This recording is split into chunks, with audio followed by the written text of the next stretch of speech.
اللہ کے محبوب علیہ السلام اللہ کی بارگاہ میں یہ دعا مانگا کرتے تھے، اے اللہ ایسے اعمال سے تیری پناہ چاہتا ہوں اور ایسے افعال سے تیری پناہ چاہتا ہوں کہ جو منع کیے گئے ہیں، والاہوا اور خواہشات سے، آرزوؤں سے،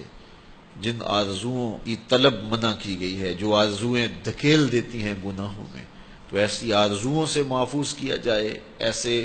برے اخلاق سے محفوظ کیا جائے اور ایسے برے اعمال سے محفوظ کیا جائے جو تیری دہلیز سے دور ہٹا دینے والے ہیں۔ تو اللہ کی بارگاہ میں یہ مانگنا چاہیے، چونکہ دلوں کے اندر حرص، ہوس، خواہشات بہت کچھ جنم لیتی ہے اور انسان ان خواہشات کو پورا کرنے کے لیے پھر دیوانہ ہو جاتا ہے،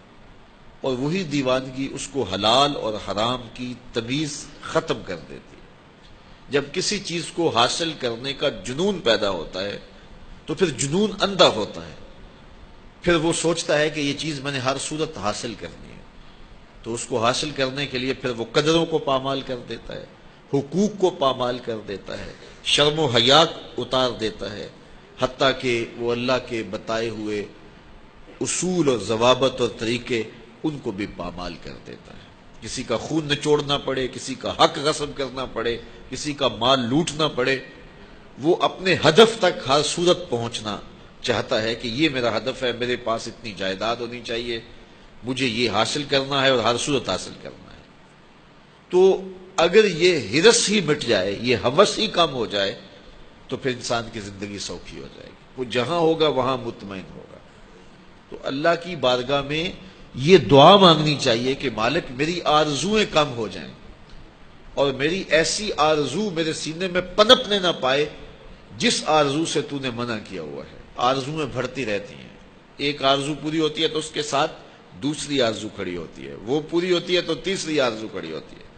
وہ پوری ہوتی ہے تو چوتھی آرزو کھڑی ہوتی ہے۔ تو بندہ سفر کرتا ہے، یہ پوری کر لوں، یہ پوری کر لوں، یہ پوری کر لوں، لیکن آگے پھر آرزویں کھڑی ہوتی ہیں، تو پھر کہیں اس کو جو ہے وہ فل سٹاپ تو لگانا پڑے گا کہ اس سے آگے نہیں ہے۔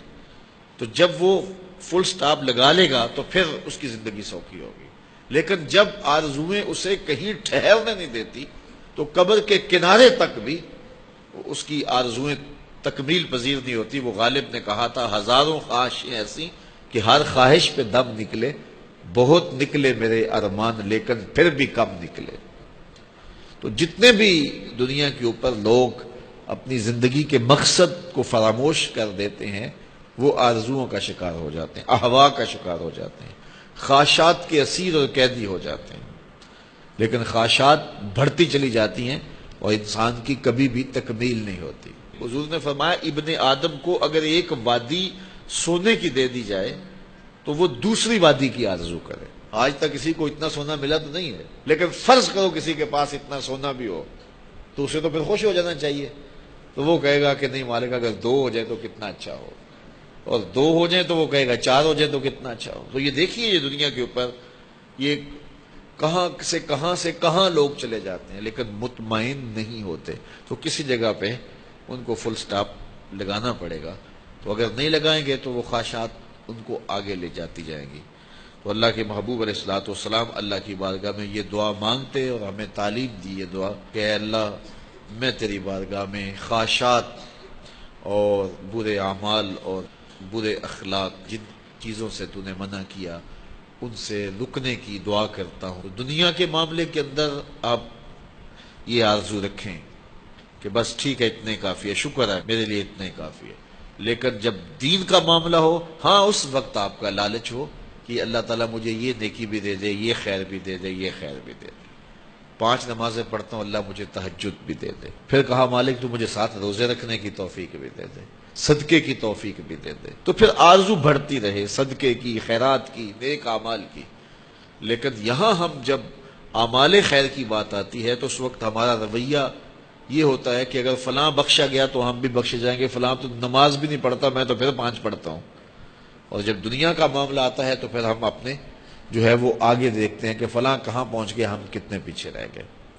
تو ہماری پریشانی، ہماری ٹینشن یہ ہے کہ ہم دیکھتے ہیں فلاں کے پاس وہ ہے، ہمارے پاس نہیں ہے۔ لیکن اگر ہم نیچے دیکھیں کہ فلاں کے پاس یہ بھی نہیں ہے تو پھر ہمیں سکون اور طمانینت مل جائے۔